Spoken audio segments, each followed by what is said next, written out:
得不到你的爱情，山洞夜里没有光明，你不给我一颗真心，山黑夜里都找不到。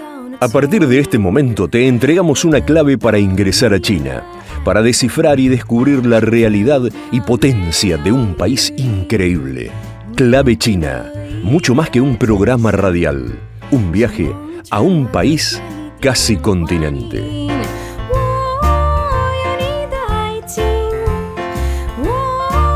¿Cómo están, queridos oyentes, amigos y amigas de Clave China? Hoy les cuento, tenemos un programa para escuchar a quienes se animan a transitar el mundo, a cruzar fronteras. En este caso, la experiencia de un joven que hace muchos años, sin saber chino, pero con mucho gusto por la lectura tomada de su padre, y la idea de construir puentes de amistad que metafóricamente se la puede asociar con el trabajo que tuvo desde niño acompañando a su abuelo, que tenía un corralón de materiales. Y también la ruta de Gloria Beretervide, que anda paseando por distintos lugares de China y comparte con nosotros sus emociones y nos transmite la idea de que otro mundo mejor es posible. De esto se trata hoy el programa. Y como siempre, nuestra bienvenida a la música, ese arte que nos toca las profundas cuerdas de nuestros corazones. Clave China.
Clave China. Y como siempre, China en clave de noticias, en la voz de nuestro colega Enrique Gond, del grupo de medios de China, con lo más destacado de la semana del país asiático. Y así lo presentamos.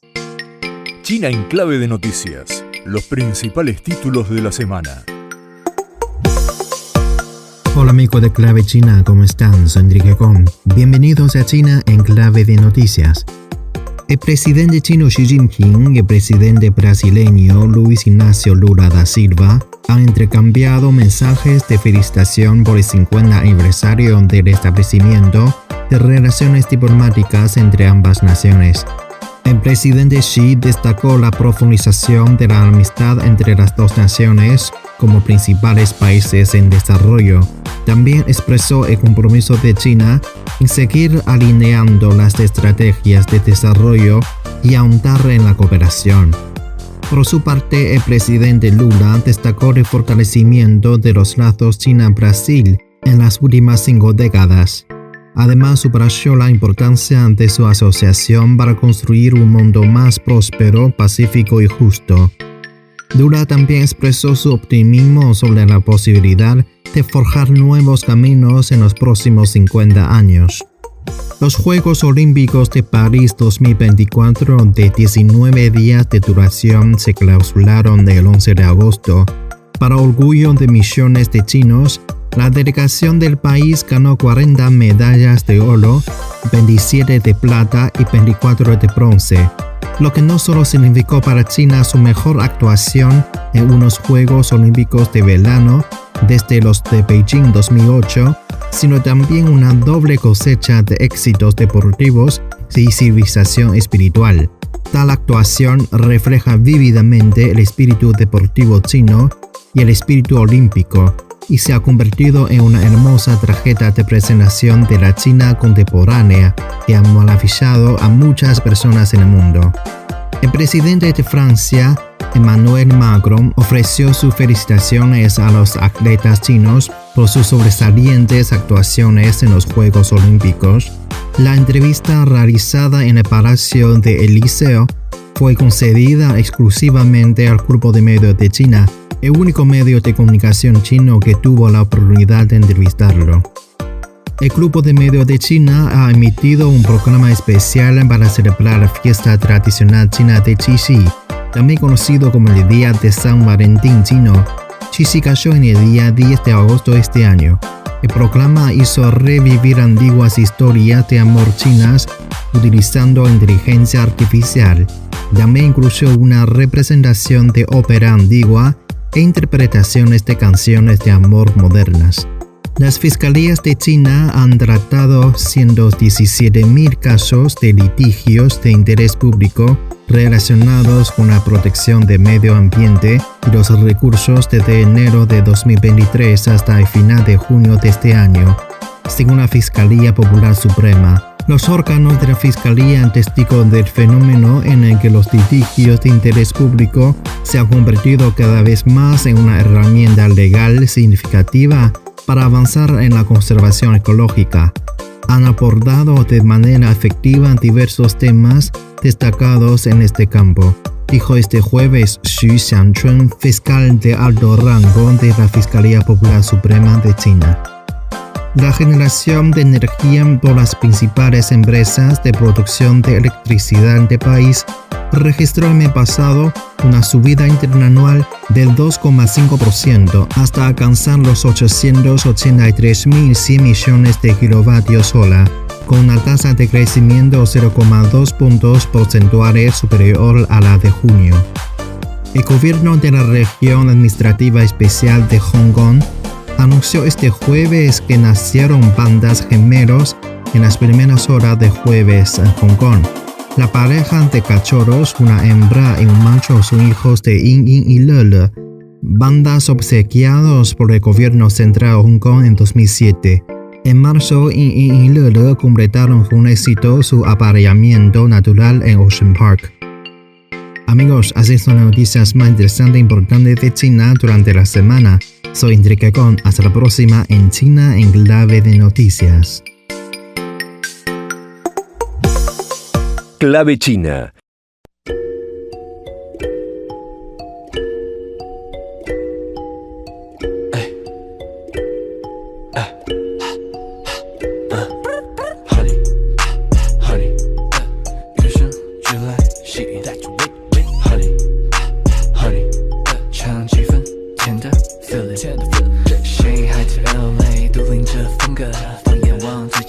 Who makes you better? Honey, honey,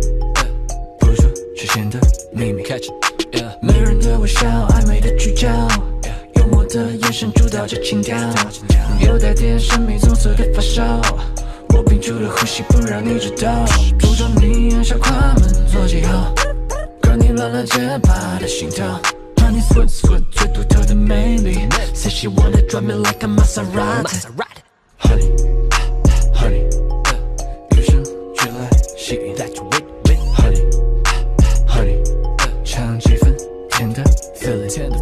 谁还在 LA 独领着风格，放眼望最佳的角色 Who makes you better？Honey honey， 扑朔之前的秘密。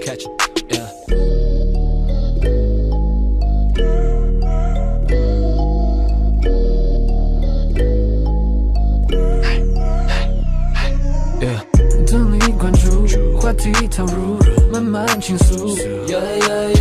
不想跟随，非你不追，完美配对。迷乱的人群里向你靠近，兴奋像蜜蜂群发现花蜜，无力的抗拒，你为我着迷，你为我着迷。I'm trying to taste that honey honey， 与生俱来吸引。Honey honey， 唱几分甜的 feeling。Honey honey， 与生俱来吸引。Honey honey， 唱几分甜的 feeling。谁还在 LA 独领着风格，放眼望最佳的角色 Who makes you better？Honey honey， 扑朔之前的秘密。Honey honey， 不觉变慢 Honey honey honey， 你是我的 Honey。Clave China. Hace mucho que queríamos compartir con nuestra audiencia la experiencia de Guillermo Bravo. De él hablaba en la apertura, un cordobés que a pesar de vivir varios años en China no ha perdido la tonada tan característica de la docta, así por lo menos la llamamos aquí en Argentina. Guillermo ha llevado a Beijing y otras ciudades, no menos importante, la literatura latinoamericana, en una aventura inspirada, aunque a ustedes les resulte difícil de entender, desde que trabajaba con su abuelo en Córdoba. Él nos los contará. Esta es la charla que tuvimos mientras visita a la familia y a sus amigos, un poco preocupado porque tenía que cocinar para sus invitados, pero igual nos regaló estos hermosísimos minutos. Lo escuchamos. Clave China. Bueno, un gusto contar aquí en Clave China con Guillermo Bravo, un cordobés que, bueno, tiene una historia muy, pero muy particular y yo quiero compartirla con la audiencia. Guillermo, sos, no sé si un aventurero, un osado, pero hace 12 años puede ser que te fuiste a vivir a China. ¿Qué tal? Hola, bueno, antes que nada, gracias, muchas gracias. Sí, me fui a China en el 2012 y ahora en agosto hace 20 años que me fui de Argentina. Así que me di cuenta hace poquito, pensando si escribo algo a propósito de eso. Primero me fui para Francia y de Francia me fui para China, pero ahora se cumplieron 20 años que vivo fuera del país. Bueno, hay algo que no perdiste, que es tu tonada cordobesa al hablar. ¿Cómo decidiste primero estudiar letras, tengo entendido, con una gran influencia de tu papá, ¿no? Sí. Primero empecé arquitectura y después me pasé a letras y seguí en Francia. Y bueno, mi papá, sí, es cierto, él era profesor de letras, de castellano, más bien en la escuela secundaria, ¿no? Ajá. Pero enseñaba literatura en la escuela con secundaria y siempre nos habló de eso, sobre todo a mí y a mi hermana más chica. Mi hermana más chica también trabaja hizo un máster de literatura infantil con un autor que también mi papá siempre nos leía cuando éramos chicos, que es Gianni Rodari. Así que sí, nosotros hablábamos mucho con él y lo bueno de mi papá que no era un profesor así muy tradicional que nos hablaba como un profesor, sino informalmente, mezclaba las cosas de la vida cotidiana con las cosas que él iba leyendo y bueno, tiene, ¿no? Sobre todo 5 o 6 libros que lo apasionan y que se lo sabe casi de memoria y siempre está hablando de eso de una forma divertida. Entonces, creo que eso nos contagió a mi hermana y a mí.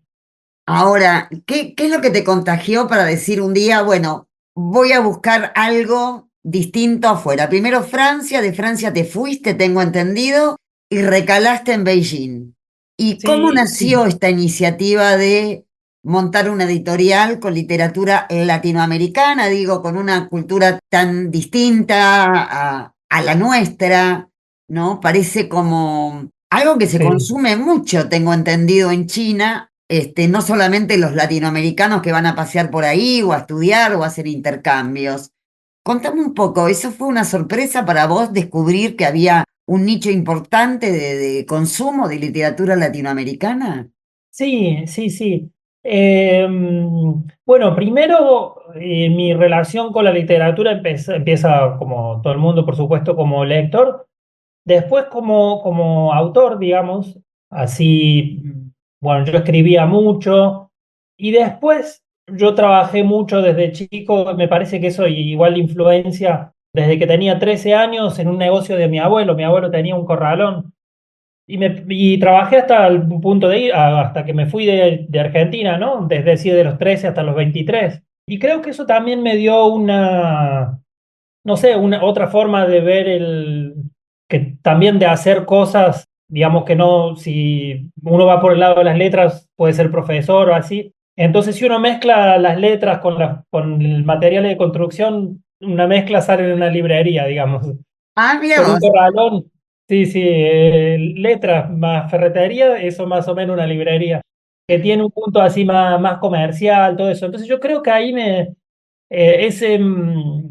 que también me influyó el hecho de trabajar mucho tiempo ahí atendiendo a la gente y todo eso. Entonces me quedó como un gusto por eso y casi un molde, digamos, de hacer eso. Y cuando estuve en Francia trabajé mucho en el mundo editorial y teníamos una revista que traducíamos literatura latinoamericana al francés y una editorial. Y bueno, cuando fui a China, lo primero que hice fue la editorial, ¿no? Y después la librería, que fue un poco lo que más llamó la atención, era porque traía libros para mí y un poco como de una necesidad propia para mí, que bueno, Y sí, el ahí nombre, surgió Mil de abrirlo Gotas. para los demás. Guillermo, ¿y este nombre, Mil Gotas, de dónde surge? Bueno, eso también es un libro de César Aira, Ajá. que también fue para mí muy importante cuando yo lo descubrí, así que tenía 17 años, o así, esa edad más o menos, o 16 no sé.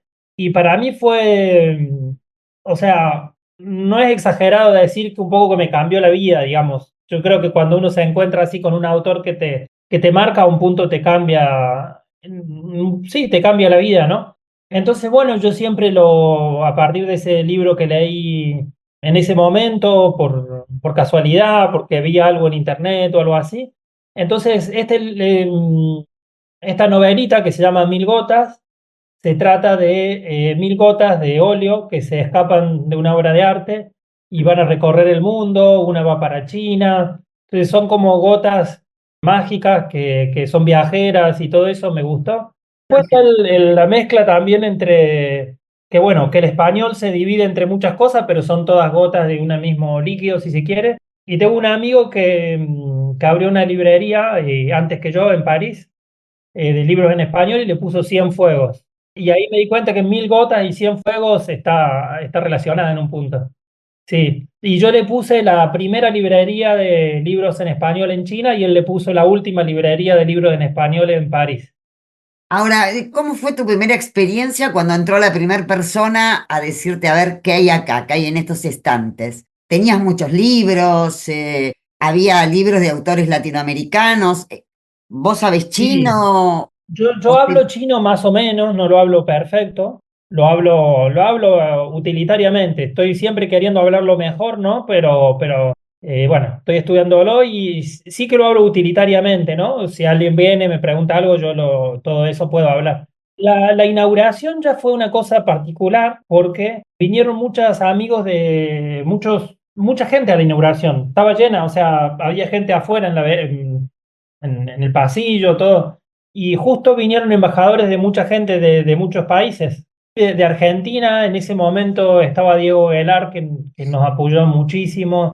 En ese momento estaba en Cultura un escritor, con lo cual nos quedó justo porque entendía, digamos, el valor de la literatura en ese punto.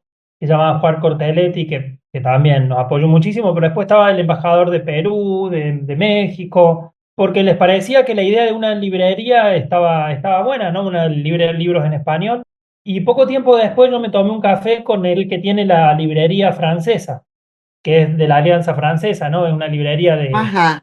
poco gubernamental, así de apoyada por el gobierno. Y él dice, ¿por qué cuando vos inauguraste estaba el embajador de México, de Perú, de España, pero cuando nosotros inauguramos solo de Francia? Dice, no había de otros países de la lengua francesa. Entonces él decía bueno, que él veía que el español tenía más fuerza en todos sus países, en cambio Francia es solo el francés, él lo veía como que muy de Francia, ¿no? Así que esa fue la inauguración, digamos que para mí fue una sorpresa total que estuviera lleno, estaba la directora del Instituto Cervantes.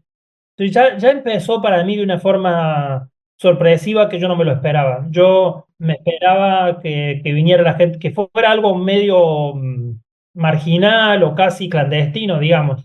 Y el día de la inauguración, bueno, ya se marcó que no iba por ahí, vinieron la televisión china que se llama CCTV, hicieron una Sí. nota. Y bueno, eso había una chica de Clarín, Leticia, que estaba trabajando en ese momento en Clarín, ¿cómo se llama? Bueno, pero en Clarín salió la nota. Y entonces, bueno, digamos, ya fue muy diferente a lo que yo me esperaba en ese punto, ¿no? Y eso fue un sábado y después el domingo abrimos y ya vinieron muchos estudiantes que hablaban español. Y bueno, fue muy estimulante tomar un café con ellos, charlar. Ahí fui aprendiendo también lo que querían ellos, ¿no?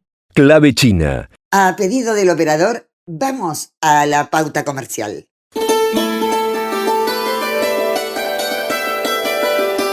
Clave China. Una llave para abrir y descubrir el fascinante mundo que nos ofrece China en todas sus dimensiones. Para quienes recién se enganchan, seguimos con Guillermo Bravo y su interpretación de cómo es la aproximación, la comprensión de la literatura latinoamericana desde el lector chino. Clave China. Guillermo, hay una pregunta que en general hago cuando charlo con quienes llevan literatura latinoamericana a China o cuando uno conoce a algún académico, ¿no? Que tiene gusto por la literatura de China, mucho gusto por la literatura latinoamericana.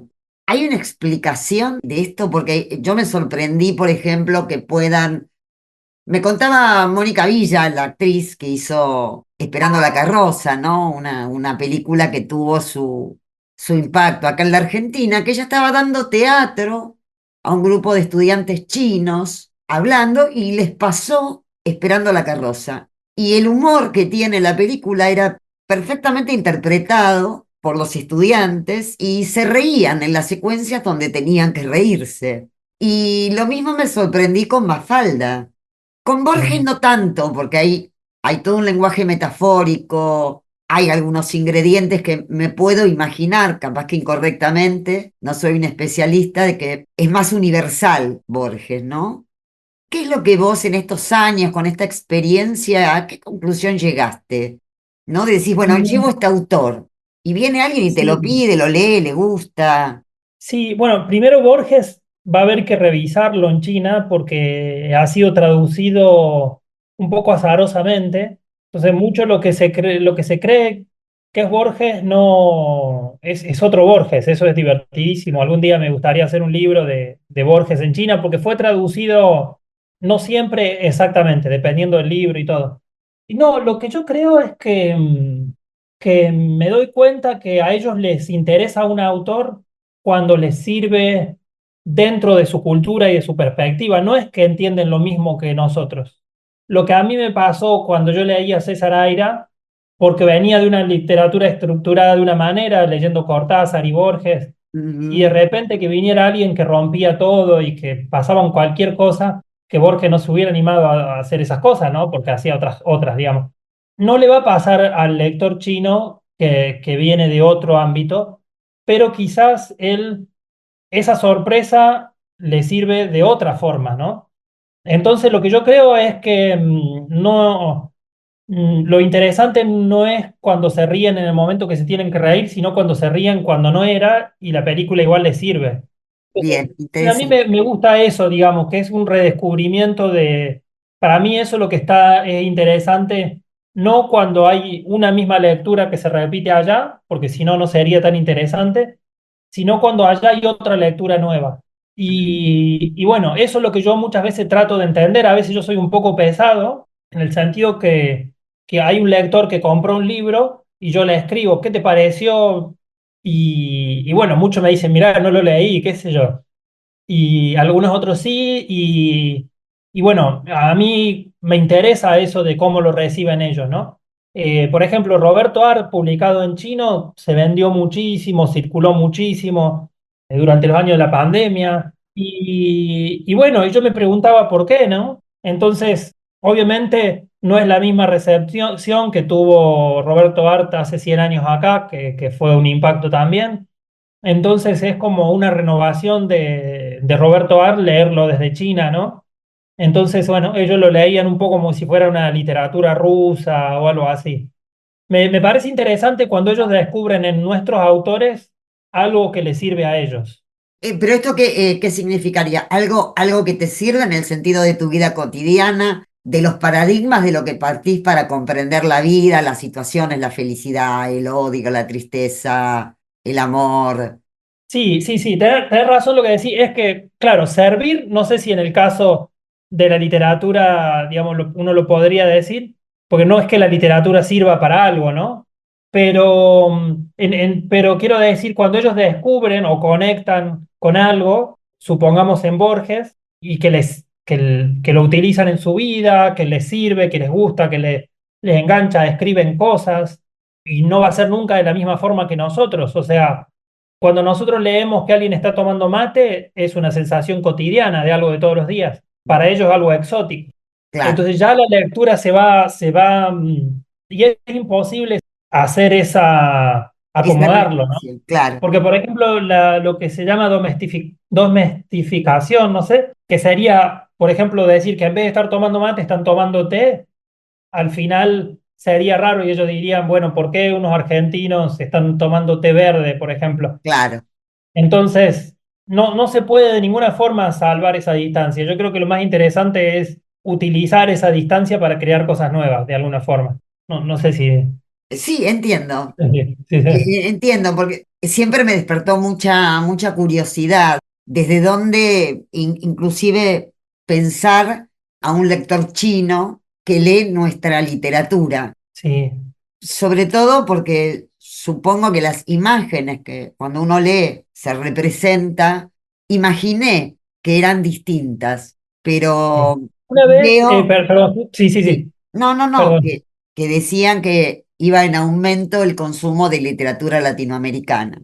Tampoco, digamos, podía comprender un García Márquez con su realismo mágico en China, digamos, y tenía mucha curiosidad de entrevistarte justamente para que me acerques a esa comprensión.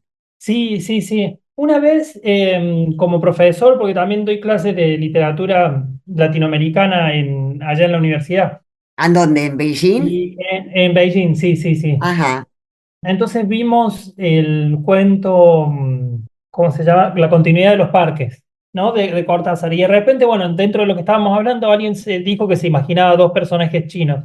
Y yo nunca había imaginado ese cuento que me parece tan argentino, porque él está en una estancia típica campesina, que hacía un chino ahí en ese cuento, ¿no? Entonces empecé a preguntar y todos imaginaban un chino como protagonista del cuento.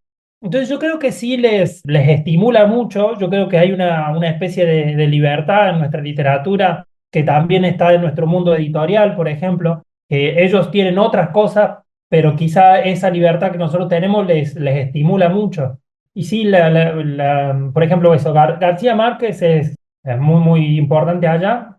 Y bueno, digamos, quisiera saber, yo no lo sé exactamente por qué, digamos, por qué allá es más importante que cualquier otro escritor extranjero, no digamos latinoamericano. O sea, se vende más que Faulkner, que cualquiera, digamos. Clave China. La experiencia que hizo Guillermo Bravo creció e inclusive tiene nuevos proyectos. Queremos que él lo comparta con nosotros, con ustedes, con Clave China. Lo escuchamos. Clave China. Guillermo, Mil Gotas se expandió, no solamente tiene sede en Beijing, ¿no? Estás en Sí, Shanghái y sí, en y en Chongqing. Chongqing. No sé si lo Sí, y pronuncio en bien. Chongqing. Chongqing. Sí, sí, sí. En Chongqing. Tenemos, sí, y después ahora abrimos una galería de arte con residencia artística en Songchuan, que es un barrio de Pekín que viven muchos artistas. Y la idea es invitar a los artistas latinoamericanos que se queden un mes y hagan una obra ahí. Y después tenemos un espacio de exhibición también. Qué Así que lindo. también digamos, empezamos eso nuevo, ¿no? Y bueno, siempre la idea es mostrar esas cosas que allá son nuevas, ¿no? Entonces, hicimos una exposición hace poco de artistas latinoamericanos y bueno, está yendo mucha gente. Hicimos una en Son Juan, en la galería, y Ajá. otra en Chongqing. Te vas expandiendo y aparte con esta iniciativa de un centro cultural es muy lindo, es una posibilidad muy interesante para los artistas. ¿Es para latinoamericanos o argentinos? No, es para Cualquiera. latinoamericanos, es para Ajá. latinoamericanos, así que, bueno, eso también es todo un poco un experimento, lo mismo la librería y la editorial, un poco un experimento, ¿no? De ir viendo cosas de cómo funcionan. Vos ahora me decías que vas para Chongqing, ¿no? Sí. Bueno, ahí puedes visitar la librería, justo también está en un distrito de arte y... Ah, qué lindo. Así que es un lugar que hay una galería de arte, está nuestra librería y hay un restaurante de unos, como de andaluces, un restaurante español. Ojalá Sí, pueda acercarme. sí, sí, sí, sí, sí, ojalá. ¿Para qué vas a Guillermo, Chongqing? Me da curiosidad. mira, no sé, me han comentado tantas cosas de esa ciudad que estoy un poco ansiosa de ver de qué se trata. Sí, Dicen que es una ciudad muy sí. iluminada, que los trenes pasan por Eh, los sí, pisos hay altos de un los tren que pasa edificios. dentro de un edificio. Eso es una cosa impresionante y bueno, tiene 30 millones de habitantes, es decir, casi como Argentina esa Claro, ciudad. Y bueno, tiene todo, tiene edificios que mis amigos que han vivido en Nueva York me dicen que es más impresionante que Nueva York. Tiene muchos búnkers antiaéreos que sirvieron durante la guerra, los han rehecho como bares, hay una librería. Así que es como un centro muy bueno para ver China en toda la modernidad y también está lo cotidiano, la gente que come en la calle, una de las ciudades que más recomiendo de China. Así que será un gusto. Sé que no vas a estar, va a estar tu socia ahí. Y sí, bueno, y sí, esperemos sí. conocer esta iniciativa en esta ciudad que ya te digo, me despierta muchísima, pero muchísima curiosidad. Guillermo, sé que tenés que cocinar. Te voy a Tengo una dejar cena más tarde con un tranquilo. amigo que también siempre va para China. Me imagino que lo recibirás con un buen vino argentino, Malbec, y bueno, que te Eh, salga Acá está. rica, Vale. rica tu comida. No sé si sos Bueno, buen muchas gracias, ¿eh? cocinero. Intento, más o menos, intento. Bueno, la próxima lo Bueno, recibís con comida china, de la sí, sí, buena. sí, sí, sí. Difícil encontrar las cosas acá, pero sí, podría ser. Ha sido un gusto Bueno, enorme, ¿eh? bueno, muchísimas gracias, ¿ah? Y quedamos en contacto. Quedamos en contacto, Guillermo. Un Dale, abrazo un muy, pero muy abracito. grande y muchas Chao. gracias, por Gracias. tu Nos vemos. tiempo. Nos vemos. Chao, chao. Clave China.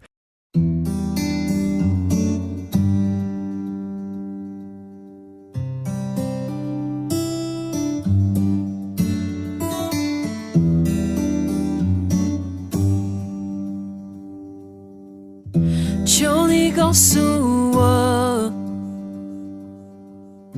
到了今天你还要什么？这一切是否无法解释？为何不足够？无意中，每一个笑容都含有一种说不清的痛，每一次伤痕越来越沉重。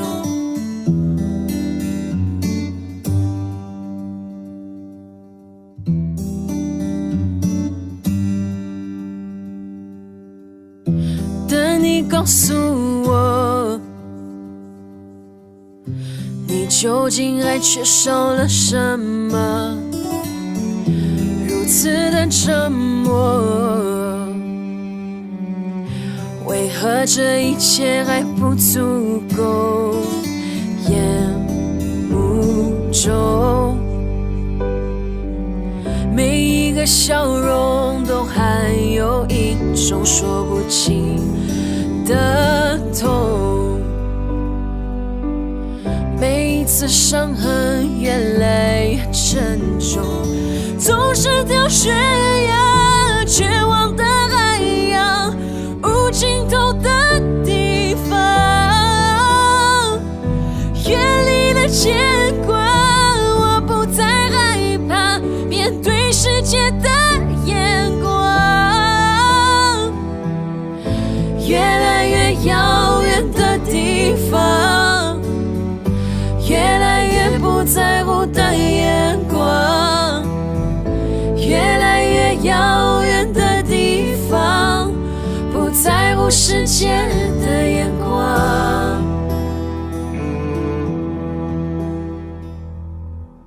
Clave China.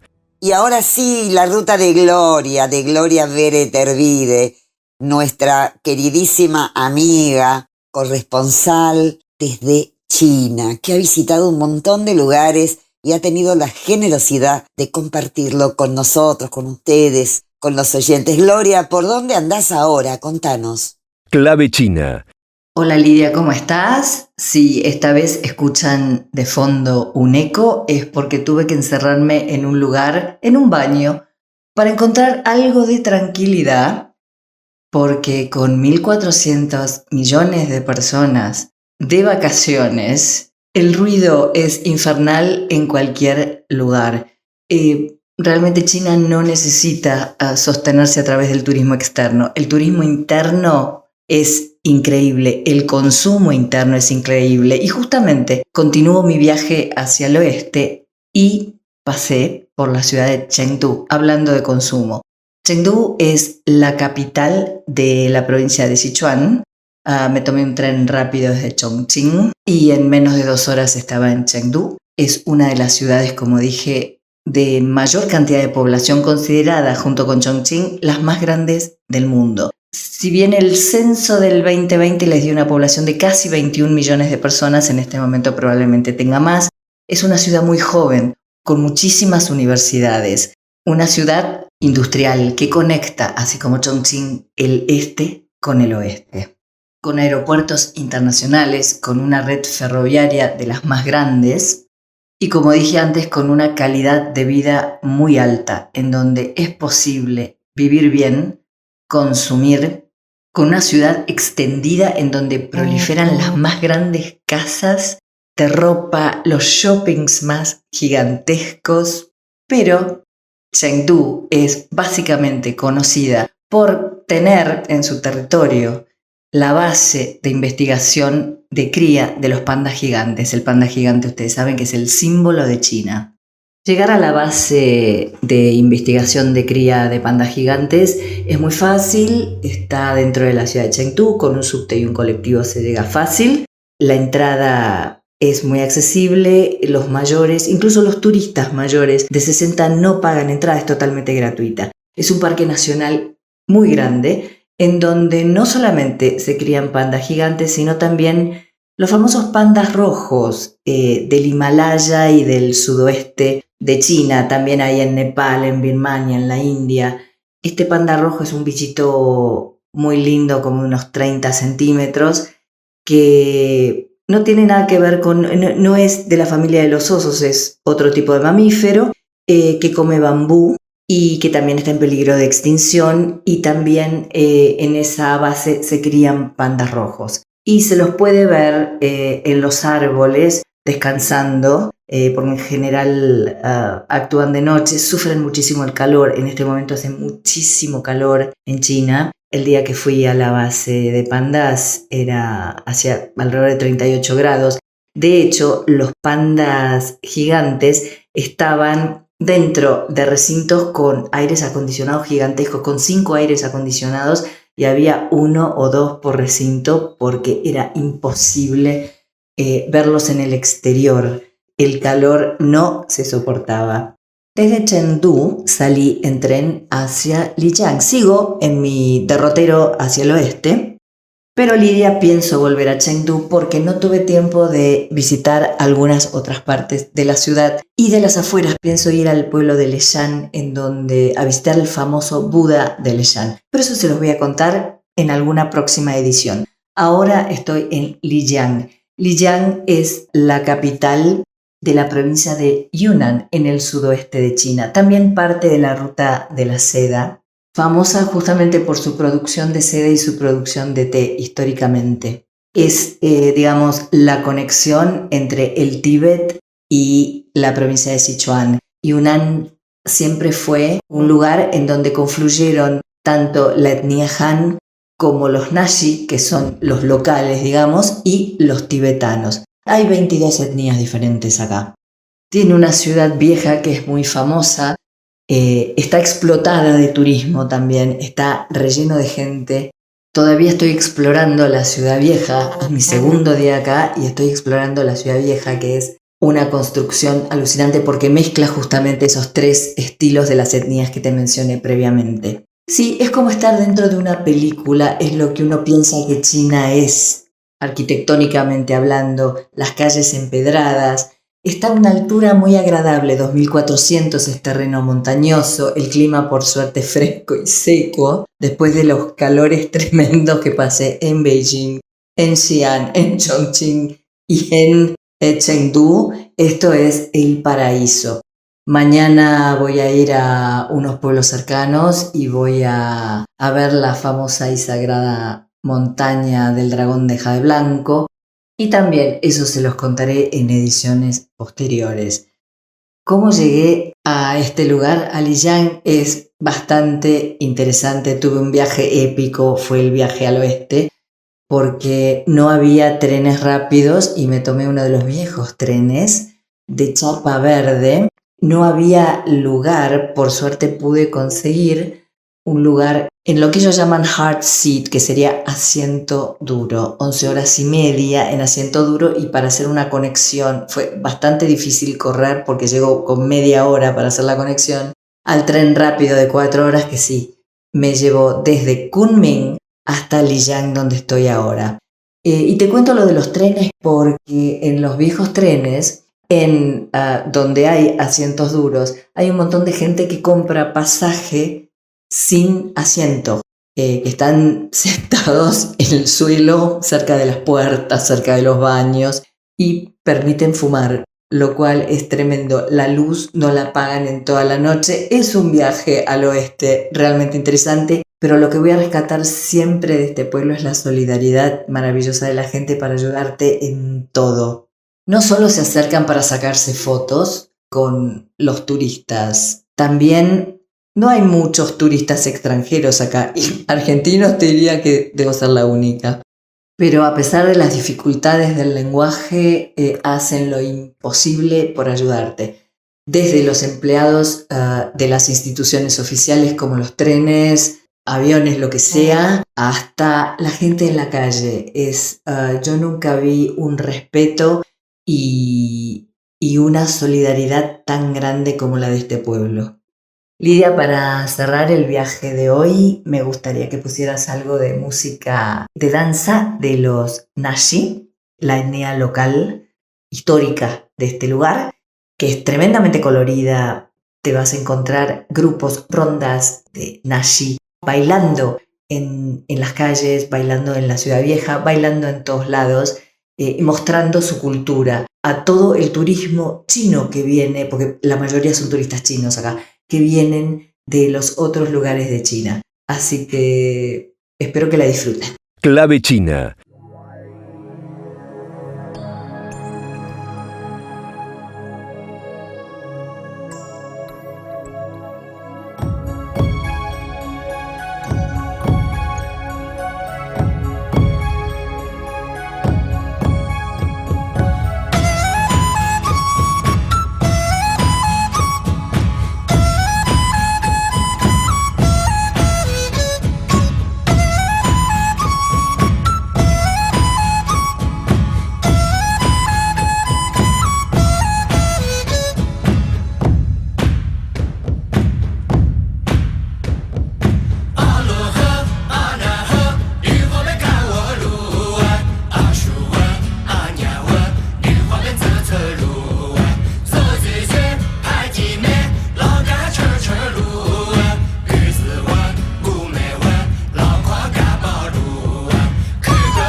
Clave China. Bueno, acabamos de escuchar esta hermosa recomendación musical que nos hizo Gloria, China Liyan Naxi, no sé si lo pronuncio bien. Si tienen oportunidad, lo buscan en YouTube y verán el despliegue impresionante de la danza que acompaña esta música. Gracias, Gloria, por esta ruta que nos hiciste transitar por estos hermosos lugares de nuestra China querida. Nos vemos pronto. Clave China.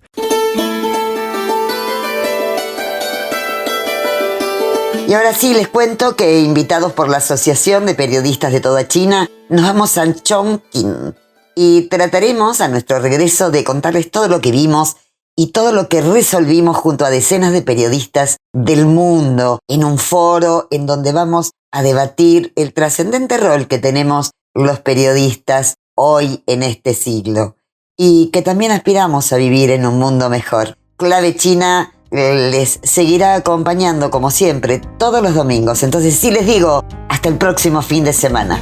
给我一个吻，可以不可以？吻在我的脸上，留个爱表情。给我一个吻，可以不可以？吻在我的心上，让我想念你。昨晚瞪着你的眼睛，你不答应，我也要向你请求。 绝不灰心，昨晚闭着你的嘴唇，你没回应，我也要向你恳求，绝不伤心。